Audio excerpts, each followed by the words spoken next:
السلام علیکم، بسم اللہ الرحمن الرحیم۔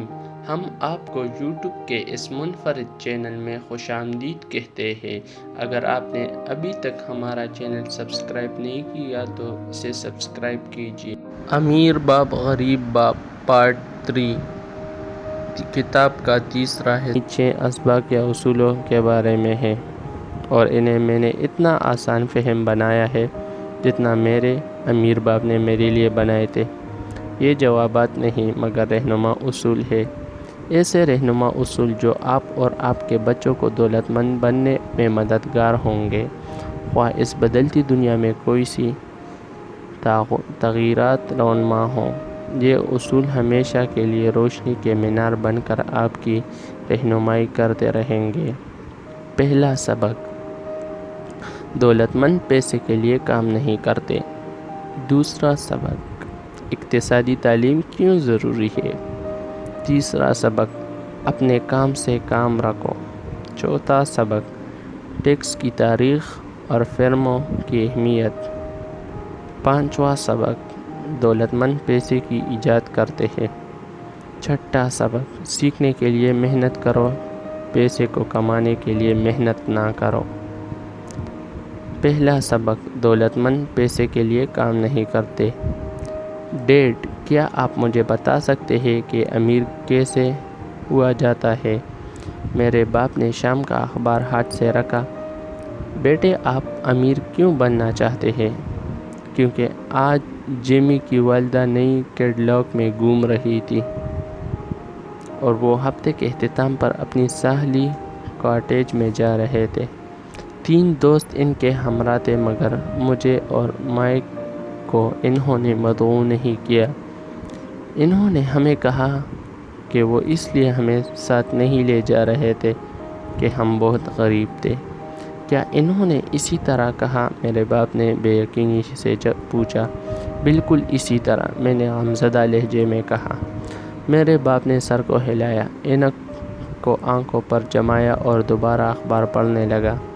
میں کڑا جواب کا انتظار کرتا رہا۔ یہ 1956 کا سال تھا اور میری عمر اس وقت 9 برس تھی۔ شومی تقدیر سے میں اسی اسکول میں تعلیم حاصل کر رہا تھا جہاں زیادہ تر امراء کے بچے زیر تعلیم تھے۔ جس قصبے میں ہم رہائش پذیر تھے وہاں زیادہ تر گنے کی کاشت ہوتی۔ کھیتوں کے مالکان اور دوسرے بااثر لوگ جیسے ڈاکٹر، تاجر اور بینکرز اپنے بچوں کو زیادہ تر اسی اسکول میں بھیجتے۔ یہاں اول سے لے کر چھٹی تک جماعتیں تھیں۔ بعد میں ان بچوں کو پرائیویٹ اسکولوں میں بھیج دیا جاتا، چونکہ ہمارا گھر گلی کے دوسری طرف واقع تھی جہاں یہ اسکول قائم تھا، لہٰذا مجھے بھی اس اسکول میں داخل کیا گیا۔ اگر ہم دوسری جگہ رہ رہے ہوتے تو مجھے بھی شاید کسی ایسے اسکول میں بھیجا جاتا جہاں میرے جیسے بچے تعلیم حاصل کر رہے ہوتے، اور چھٹے گریڈ کے بعد میں پبلک انٹرمیڈیٹ اور ہائی اسکول میں چلا جاتا، کیونکہ ان کے اور امیر کے اور میرے لیے کوئی پرائیویٹ اسکول نہ تھا۔ میرے باپ نے آخرکار اخبار کو نیچے رکھا، وہ سوچ میں غرق تھا۔ اس نے آہستگی سے کہنا شروع کیا، میرے بچے، اگر تم امیر بننا چاہتے ہو تو تمہیں روپیہ کمانے کا طریقہ سیکھنا پڑے گا۔ میں کیسے روپیہ کماؤں؟ میں نے پوچھا۔ اپنے دماغ کو استعمال کر کے بیٹے، وہ مسکرایا۔ اس کا مطلب یہ تھا کہ میں تم سے بس اتنا کہوں گا، یا یہ کہ مجھے اس سوال کا جواب معلوم نہیں، اس لیے مجھے تنگ نہ کرو۔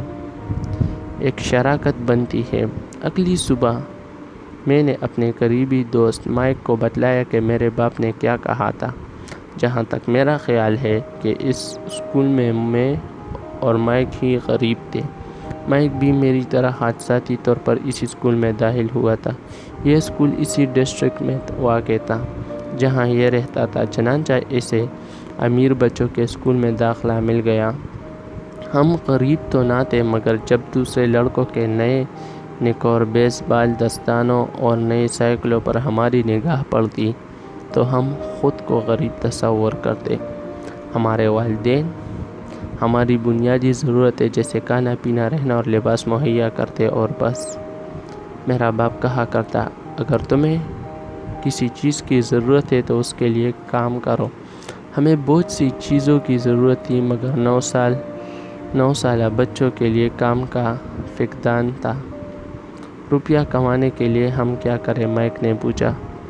مجھے نہیں معلوم، میں نے کہا، مگر کیا تم میرے پارٹنر بننا چاہتے ہو؟ وہ اس پر راضی ہو گیا۔ چنانچہ اس ہفتے کی صبح ہم دونوں حصہ دار بن گئے۔ صبح دیر تک ہم سوچتے رہے کہ پیسے کس طرح کمایا جائے۔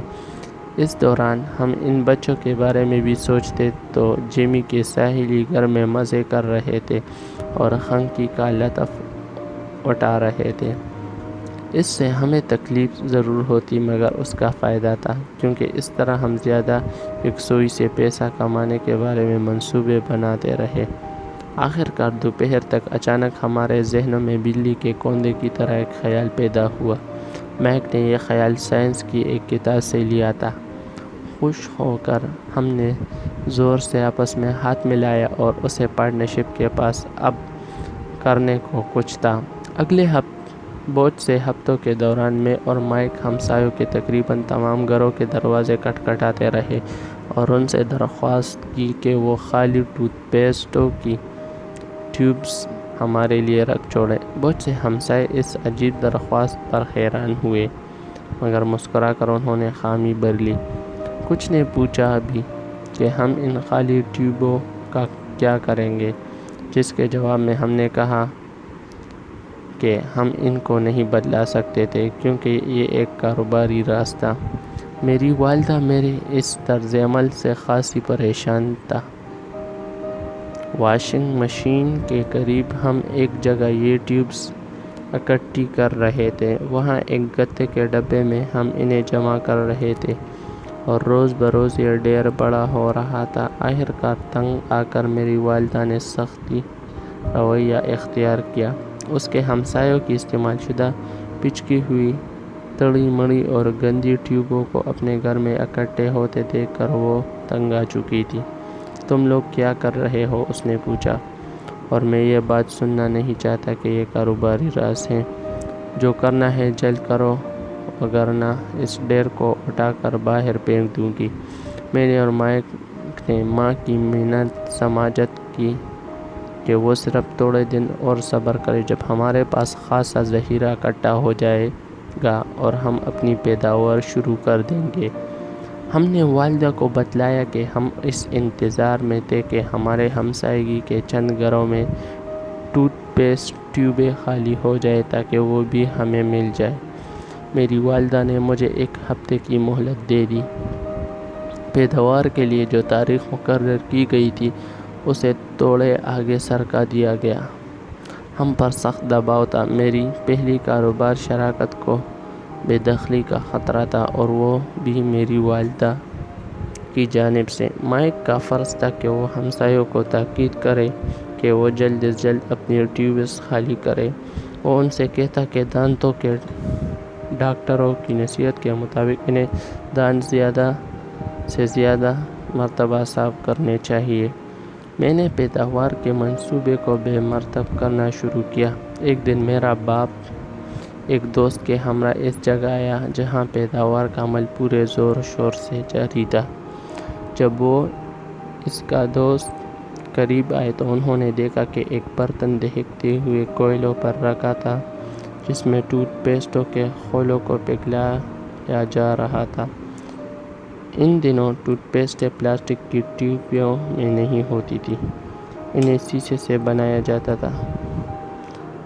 چنانچہ جب اوپر کا رنگ جلا تو انہیں ایک جھوٹے آہنی برتن میں ڈال کر گرم کیا گیا، حتیٰ کہ وہ پگھل کر مائع کی شکل اختیار کر گئی، اور اپنے والدہ کے چمٹوں کی مدد سے ہم اس مائع کو دانت کو ایک چھوٹے سوراخ کے ذریعے دودھ کے ڈبوں میں انڈیل رہے تھے۔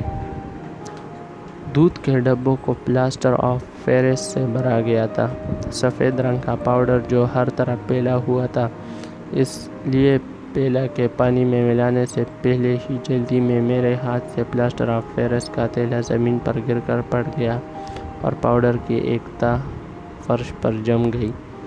دودھ کے ڈبے پلاسٹر آف پیرس میں ڈھلائی کے باہر کی تا یا دیوار مہیا کرتے۔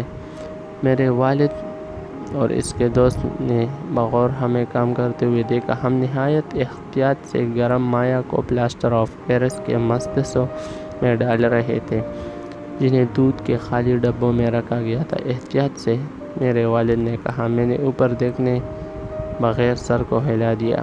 آخر کار اینڈیلنے کا عمل تکمیل تک پہنچ گیا۔ میں نے لوہے کے برتن کو زمین پر رکھا اور باپ کی طرف دیکھ کر مسکرایا۔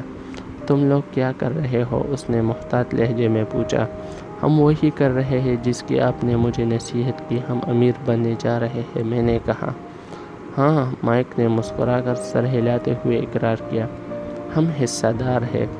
اور پلاسٹک کے ان سانچوں میں کیا ہے؟ میرے باپ نے پوچھا۔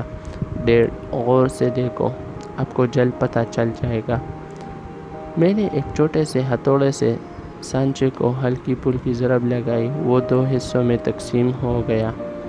میں نے بڑے احتیاط سے اوپر کے حصے کو اوپر اٹھایا اور ایک شیشے کا سکہ اس سے نکل کر باہر گر گیا۔ اوہ میرے خدا، تم شیشے سے چاندی کے سکے بنا رہے ہو؟ یہ سچ ہے کہ ہم شیشے سے چاندی کے سکے بنا رہے ہیں، مائک نے کہا، کیونکہ آپ ہی نے ہمیں روپیہ بنانے کو کہا تھا۔ میرے باپ کا دوست ایک طرف گھوم کر زور سے ہنسا۔ میرا باپ زیر لب مسکرایا اور سر کو جھٹکایا۔ ہمارے سامنے آگ روشن تھی۔ ارد گرد خالی ٹوتھ پیسٹوں کا ڈھیر تھا۔ ہم سر سے پاؤں تک سفید رنگ کے پلاسٹر سے اٹے ہوئے تھے اور مسکرا رہے تھے۔ اس نے ہمیں سب کچھ چھاڑ کر گھر کے سامنے کی دہلیز پر اس کے ہمراہ بیٹھنے کو کہا۔ مسکراتے ہوئے اس نے ہمیں بتلایا کہ کوٹے سکے بنانے کا مفہوم کیا تھا۔ ہمارے خواب چکنا چور ہو گئے۔ آپ کا کہنا ہے کہ ہم نے جو کیا وہ غیر قانونی تھا، مائک نے لرزتی ہوئی۔ انہیں جانے دو، میرے باپ کے دوست نے کہا۔ شاید وہ ایک قدرتی استعداد کی نشوونما کر رہے ہیں، میرے باپ نے اسے گوارا۔ ہاں، یہ غیر قانونی ہے، میرے باپ نے آہستگی سے کہا۔ البتہ تم لڑکوں نے ایک غیر معمولی ذہانت کا مظاہرہ کیا ہے اور ایک اچھوتی خیال کو عملِ جامہ پہنایا ہے۔ مجھے تم پر فخر ہے۔ میں اور مائک مایوسی کے عالم میں تقریباً 20 منٹ تک چپ چاپ بیٹھے رہے اور وہاں سے کباڑ ہٹانے میں مصروف ہو گئے۔ پہلے ہی دن کاروبار شروع ہوا اور ٹپ گیا۔ پاؤڈر کو وہاں سے ہٹاتے ہوئے میں مائک سے مخاطب ہوا۔ میرے خیال میں جمی اور اس کے دوستوں کا کہنا ٹھیک ہے، ہم غریب ہیں۔ جب میں نے یہ بات کہی اس وقت میرا باپ باہر نکل رہا تھا۔ لڑکو، اس نے کہا، تم اس وقت غریب ہوں گے جب تم کوشش ترک کر دو گے۔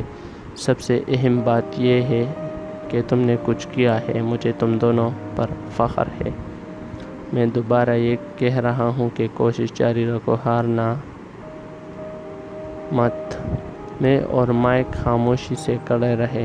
یہ الفاظ دل کو راحت بخشنے والے ضرور تھے، مگر سوال یہ تھا کہ ہم کریں تو کیا کریں؟ تو پھر کیا وجہ ہے کہ ڈیڈ تم امیر نہیں ہو؟ میں نے پوچھا۔ میں نے اسکول کا استاد بننے کو ترجیح دی۔ استاد عام طور پر امیر بننے کا نہیں سوچتے، ہم صرف پڑھا کر خوش ہوتے ہیں۔ کاش میں تمہاری مدد کر سکتا، مگر مجھے افسوس ہے کہ پیسہ بنانے کے گر سے میں ناآشنا ہوں۔ مائک اور میں دوبارہ صفائی میں مصروف ہو گئے۔ میں جانتا ہوں، میرے والد نے کہا، اگر تم واقعی امیر بننا چاہتے ہو تو مجھ سے مت پوچھو۔ تم مائک میرا باپ مائک نے برا سا منہ بنا کر پوچھا۔ ہاں، تمہارا باپ، میرے باپ نے مسکرا کر کہا۔ میرے اور تمہارے باپ کا اکاؤنٹ ایک ہی بینک میں ہے اور بینک کا مینیجر تمہارے باپ کی صلاحیتوں کا بے حد معترف ہے۔ اس نے کئی دفعہ مجھے کہا کہ پیسہ کمانے کے معاملے میں تمہارے باپ کا ثانی نہیں۔ میرا باپ، مائک نے دوبارہ بے یقینی سے پوچھا، تو پھر کیا وجہ ہے کہ دوسرے امیر بچوں کی طرح نہ تو ہمارے پاس اچھی گاڑی ہے اور نہ مکان؟ اچھی گاڑی رکھنے اور اچھے مکان میں رہنے سے کوئی امیر نہیں بن جاتا، نہ ہی اس کا یہ مطلب ہے کہ وہ پیسہ کمانے کا ڈھنگ جانتا ہے۔ میرے باپ نے جواب دیا، جمی کا باپ گنے کی کمپنیوں میں کام کرتا ہے، وہ مجھ سے زیادہ مختلف نہیں۔ وہ ایک فرم میں کام کرتا ہے، حکومت کا ملازم ہو۔ یہ کار اسے کمپنی نے خرید کر دی ہے۔ آج کل گنے کی جس فرم میں وہ ملازم ہے مالی مشکلات سے دوچار ہے اور ہو سکتا ہے جلد ہی اس کی ملازمت ختم ہو جائے۔ تمہارا باپ مختلف ہے مائک، وہ ایک مالیاتی سلطنت بنانے میں لگا ہے اور اگر میرا اندازہ غلط نہیں تو جلد ہی وہ ایک بہت دولت مند شخص بن جائے گا۔ اس پر میں اور مائک ایک بار پھر پرجوش ہو گئے اور اپنی پہلی کاروباری کاوش کے کوڑا کرکٹ کو زیادہ تندہی سے صاف کرنے لگے۔ اسی دوران ہم بات چیت کرتے رہے کہ کب اور کہاں مائک کے ڈیڈ سے ملا جائے۔ مصیبت یہ تھی کہ مائک کا باپ کام میں اس قدر مصروف رہتا کہ وہ دیر گئے رات گھر آتا۔ اس کے باپ کا ایک جنرل اسٹور تھا، ایک بلڈنگ کمپنی تھی، بہت سے اسٹور تھے اور 3 ریستورانوں کا مالک تھا، اور ان ریستورانوں کی بدولت اسے گھر آنے میں دیر ہو جاتی۔ صفائی کے بعد مائک بس پکڑ کر گھر روانہ ہوا۔ اس رات اس نے تہیہ کر لیا تھا کہ جب اس کا باپ گھر لوٹے گا تو وہ اس سے اس سلسلے میں بات کرے گا اور اس سے امیر بننے کا طریقہ معلوم کرنے کی کوشش کرے گا۔ مائک نے مجھ سے وعدہ کیا کہ جو ہی وہ اپنے ڈیڈ سے بات کرے گا تو فون پر مجھ سے رابطہ کرے گا۔ رات کے 8:30 پر فون کی گھنٹی بجی۔ بالکل ٹھیک، میں نے کہا، اگلے ہفتے، اور میں نے فون رکھ دیا۔ مائک کے والد نے ہم دونوں سے ملاقات کی حامی بھر لی تھی۔ ہفتے کو صبح 7:30 بجے میں غریب علاقے کی طرف جانے کے لیے بس میں سوار ہو گیا۔ سبق شروع ہوتے ہی میں تمہیں 10 سینٹ گھنٹے کے حساب سے ادا کروں گا۔ 1956 میں بھی 10 سینٹ گھنٹے کے حساب سے مزدوری نہایت کم تھی۔ مائک اور میں مائک کے باپ سے 8 بجے صبح ملے۔ وہ اس وقت بہت مصروف تھا اور 1 گھنٹے سے بھی زیادہ وقت کام کر چکا تھا۔ اس کا تعمیرات کا نگران پک اپ ٹرک میں بیٹھ کر روانہ ہونے کو تھا جب میں اس کے چھوٹے سے صاف ستھرے اور آراستہ دفتر میں داخل ہوا۔ مائک پہلے سے وہاں موجود تھا۔ اس نے دروازہ کھولتے ہوئے کہا، ڈیڈ کس سے فون پر بات کر رہا ہے؟ اس نے مجھے اور تجھے پچھلی پورچ میں انتظار کرنے کو کہا ہے۔ جب میں نے اس قدیمی دفتر کے جو بھی فرش پر قدم رکھا تو لکڑیاں چٹخے دروازے کے اندر کی جانب فرش پر ایک پرانا قالین پڑا تھا۔ اسے غالباً قدموں کے نشان کے پردہ پوشی کے لیے رکھا گیا تھا۔ یہ صاف ضرور تھا مگر اسے بدلنے کی ضرورت تھی۔ اس چھوٹے سے کمرے میں داخل ہو کر مجھے ڈر محسوس ہوا۔ اس میں بدبودار کہنا فرنیچر کے باعث رچی ہوئی تھی جس کا تعلق آثار قدیمہ سے تھا۔ عورتوں کے قریب ایک آدمی بیٹھا تھا جس نے مزدوروں کے کپڑے پہن رکھے تھے جو خاکی پتلون اور خاکی قمیص پر مشتمل تھے۔ یہ کپڑے مائع کے بغیر تھے مگر ان پر اچھی استری کی گئی تھی۔ اس کے سامنے چمکدار جلدوں والی کتابیں رکھی تھیں۔ وہ میرے باپ سے تقریباً 10 برابر بڑا لگتا تھا۔ اس کی عمر 45 کے قریب تھی۔ جب ہم ان لوگوں کے قریب سے گزرے تو وہ ہمیں دیکھ کر مسکرائے۔ باورچی خانہ میں اسے گزرتے ہوئے ہم پچھلے برآمدے میں پہنچ گئے جس کے سامنے اس جگہ کا صحن تھا۔ میں بھی چینپ کر مسکرایا۔ یہ کون لوگ ہیں؟ میں نے پوچھا۔ یہ میرے باپ کے لیے کام کرتے ہیں، عمر رسیدہ آدمی جو ابھی تم نے دیکھا میرے باپ کے جنرل اسٹور کا انچارج ہے اور خواتین ریستورانوں کی مینیجرز ہے، اور تم نے بھی اس سپروائزر کو دیکھا ہے جو یہاں سے 50 میل کے فاصلے پر سڑک تعمیر کروا رہا ہے۔ دوسرا سپروائزر ایک اقامتی منصوبے میں سڑک بنوا رہا ہے، ہمارے آنے سے پہلے جا چکا ہے۔ کیا یہاں ہر وقت یہ سلسلہ چلتا ہے؟ میں نے پوچھا۔ ہر وقت نہیں مگر بیشتر اوقات۔ مائک نے مسکراتے ہوئے میرے سوال کا جواب دیا اور کرسی کھینچ کر میرے نزدیک بیٹھ گیا۔ میں نے اپنے ڈیڈ سے پوچھا کہ کیا وہ ہمیں روپیہ کمانے کا طریقہ بتلائے گا؟ مائک نے کہا۔ تو اس نے کیا جواب دیا؟ میں نے پوچھا۔ پہلے تو وہ عجیب تمسخرانہ لہجے میں مسکرایا اور پھر کہنے لگا کہ وہ ہمیں ایک پیشکش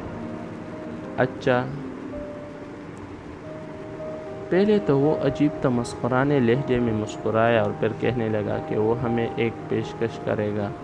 اچھا، ہمیں اپنی کرسی پر آگے پیچھے جھولتے ہوئے بولا اور مائک بھی کرسی سے یہی سلوک کر رہا تھا۔ کیا تمہیں پیشکش کے بارے میں علم ہے؟ میں نے کہا۔ نہیں مگر جلد ہی پتہ چل جائے گا۔ اچانک مائک کا ڈیڈ اندر داخل ہوا۔ ہم دونوں اچھل کر کھڑے ہو گئے۔ یہ اس کی عزت افزائی کے لیے نہ تھا مگر اس کا آنا غیر متوقع تھا، جس سے ہم کس قدر بدخواس ہو گئے۔ کیا تم دونوں تیار ہو؟ مائک کے باپ نے پوچھا اور اس دوران ایک کرسی گھسیٹ کر ہمارے سامنے بیٹھ گیا۔ میں نے سر کو اثبات میں جنجبش دی۔ اندر سے میں گھبرایا ہوا تھا۔ ان کی مسکراہٹ اور الفاظ کے پیچھے پراعتمادی اور قوت کا عنصر نمایاں تھا۔ وہ لمبا چوڑا آدمی تھا۔ اس کا وزن 200 پاؤنڈ سے کم نہ تھا۔ میرا ڈیڈ قد میں اس سے لمبا تھا اور وزن میں اس کے برابر ہی تھا، اور مائک کے ڈیڈ سے 5 سال بڑا تھا۔ دونوں یکساں دکھائی دیتے، گو ان کے اوصاف یکساں نہ تھے۔ ہو سکتا ہے دونوں ہی طاقت سے بھرپور تھے۔ مائک کا کہنا ہے کہ تم پیسہ بنانے کا ہنر جاننے کے شائق ہو۔ کیا یہ بات سچ ہے رابرٹ؟ ہاں، یہ سچ ہے۔ اوکے، میری پیشکش یہ ہے، میں تمہیں پڑھاؤں گا مگر یہ پڑھائی اسکول کی روایتی تعلیم سے ہٹ کر ہوگی۔ تم میرے لیے کام کرو، میں تمہیں سکھاتا رہوں گا۔ اگر تم میرے لیے کام نہیں کرتے تو میں تمہیں نہیں پڑھاؤں گا۔ کام کے دوران تم جلد سیکھ جاؤ، برعکس اس کے کہ تم بیٹھے سنتے رہو اور میں بکواس کرتا رہوں جیسے اسکولوں میں ہو رہا ہے۔ یہی میری پیشکش ہے، اسے قبول کرو یا رد کرو۔ میں پہلے ایک سوال پوچھ سکتا ہوں؟ میں نے کہا۔ نہیں، کوئی سوال نہیں، ابھی اور اسی وقت اسے اپنا لو۔ میں مصروف آدمی ہوں، میرا ایک ایک لمحہ قیمتی ہے، میں فضول مباحثے میں وقت ضائع نہیں کر سکتا۔ ویسے بھی اگر تم میں فیصلہ کرنے کا فقدان ہے تو تم پیسہ نہیں کما سکتے۔ مواقع آتے جاتے رہتے ہیں۔ وقت پر جلد فیصلہ کرنے کی اہلیت ایک اہم ہتھیار ہے۔ تم موقع کی تلاش میں تھے، میں نے تمہیں فراہم کر دیا۔ تو یہ اسکول 10 سیکنڈ میں شروع ہوتا ہے یا ختم ہو جاتا ہے؟ مائک کے باپ نے جھپٹتی ہوئی مسکراہٹ سے کہا۔ میں اسے قبول کرتا ہوں، میں نے کہا۔ مجھے بھی قبول ہے، مائک نے کہا۔ میں بہت اچھا، مائک کے ڈیڈ نے کہا۔ 10 منٹ میں مسز مارٹن یہاں پہنچنے والی ہے۔ جب میں اس سے بات کر لوں تو تم دونوں اس کے ساتھ چل دینا۔ تم اسٹور میں کام کرو گے اور تمہیں 10 سینٹ گھنٹہ کے حساب سے مزدوری ملے گی اور تمہیں ہفتے کو 3 گھنٹے کام کیا کرو گے۔ مگر آج تو میری سافٹ بال کی گیم ہے، میں نے کہا۔ مائک کے ڈیڈ نے ایک دم سنجیدہ ہو کر کہا، یا قبول کرو یا انکار کرو۔ میں اسے قبول کرتا ہوں اور سافٹ بال پر پیسے کمانے اور کام کرنے کو ترجیح دی۔ 30 سینٹ بعد ایک نہایت سہانے ہفتے کو صبح 9 بجے ہم نے مسز مارٹن کے لیے کام شروع کر دیا۔ وہ ایک مہربان اور نیک دل خاتون تھی۔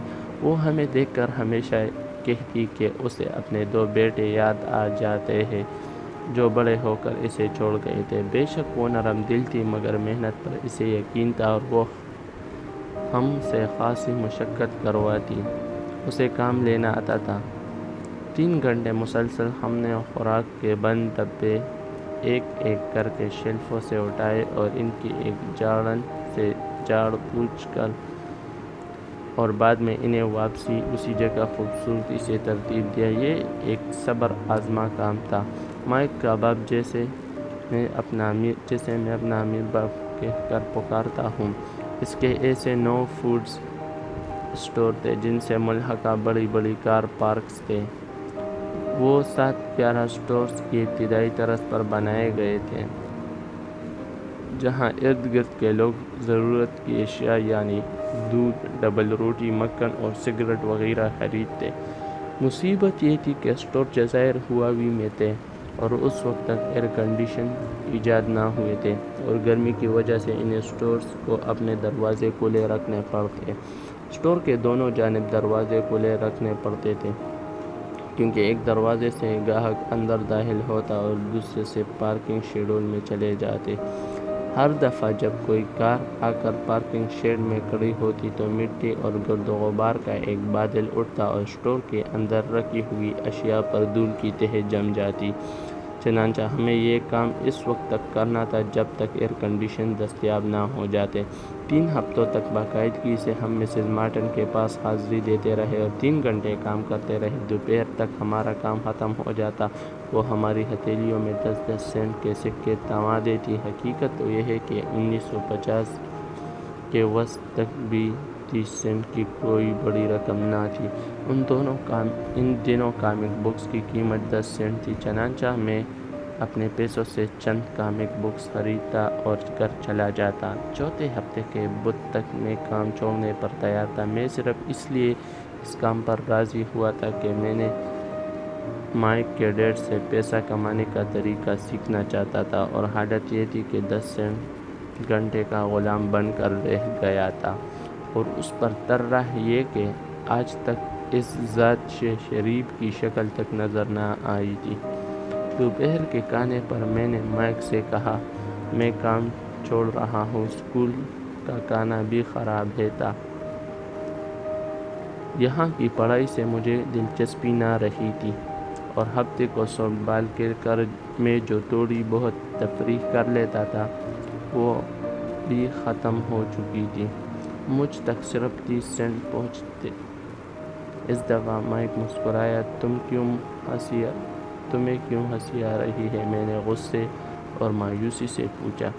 ڈیڈ نے کہا تھا کہ ایسا ہوگا۔ وہ اس انتظار میں تھا کہ تم کب ہار مانتے ہو اور اب تمہیں ان سے ملنا ہے۔ کیا؟ میں نے غصے سے کہا۔ وہ میرے تنگ آنے کا منتظر تھا۔ ایسا ہی سمجھو، مائک نے کہا۔ میرا ڈیڈ ذرا مختلف ہے۔ وہ جس طرح پڑھاتا ہے اس کا طریقہ الگ ہے۔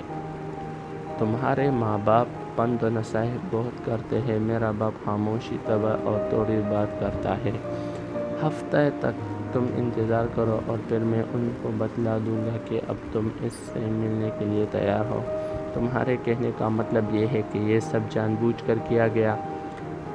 نہیں، بالکل ایسے نہیں، لیکن ہاں تھوڑا بہت ارادتاً کیا گیا۔ ہفتے کو میرا باپ اس بارے میں بات کرے گا۔ ہفتے کے روز قطار میں بیٹھ کر ملاقات کے لیے انتظار۔ میں اس کا سامنا کرنے اور اس سے ملنے کے لیے تیار تھا۔ میرا حقیقی باپ بھی اس سے ناراض تھا۔ اس کا خیال تھا کہ مائک کے والد نے چائلڈ لیبر قوانین کی خلاف ورزی کی تھی اور اس کے لیے اس کے خلاف تحقیق ہونی چاہیے۔ میرے پڑھے لکھے غریب باپ نے مجھے کہا کہ جائز کا مطالبہ کرو، کم از کم 25 سینٹ تو مجھے ملنے چاہیے۔ اس نے کہا کہ اگر میرا 25 سینٹ کا مطالبہ پورا نہیں ہوتا تو فوری طور پر مجھے یہ کام بند کر دینا چاہیے۔ ویسے بھی تمہیں اس بیہودہ نوکری کی ضرورت نہیں، میرے غریب باپ نے مجھے مشورہ دیا۔ ہفتے کی صبح 8 بجے میں دوبارہ مائک کے گھر کے دروازے میں داخل ہوا۔ بیٹھ جاؤ اور اپنی باری کا انتظار کرو، مائک کے ڈیڈ نے مجھے ہدایت دی۔ جب میں دروازہ کھول کر اندر داخل ہوا، وہ مڑا اور سونے کے کمرے سے ملحقہ ایک چھوٹے سے دفتر میں گھس کر نظروں سے اوجھل ہو گیا۔ میں نے ادھر ادھر سرسری نگاہ دوڑائی، مائک کہیں نظر نہ آیا۔ بوکھلا کر میں ان 2 عورتوں کے جلوہ میں بیٹھ گیا جو پچھلی دفعہ بھی یہاں موجود تھے۔ وہ مجھے دیکھ کر مسکرائے اور کس کر میرے بیٹھنے کی جگہ بنائی۔ 45 منٹ گزر گئے۔ غصے سے میری بری حالت تھی۔ دونوں عورتیں اس سے مل کر آدھا گھنٹے پہلے رخصت ہو چکے تھے۔ ایک دہیڑ عمر شخص 20 منٹ سے یہاں بیٹھا تھا، وہ بھی اس سے مل کر چلا گیا۔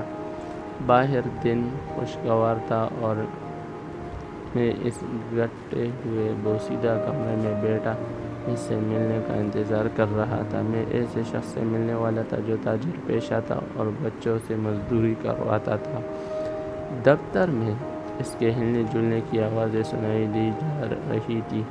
وہ فون پر بات چیت کر رہا تھا مگر ابھی تک اس نے مجھ سے ملنا گوارا نہ کیا تھا۔ دل چاہتا تھا سب کچھ چھوڑ چھاڑ کر یہاں سے نکل جاؤں مگر پھر بھی رکا رہا۔ آخر کار 15 منٹ آپ کے ساتھ کا شکریہ۔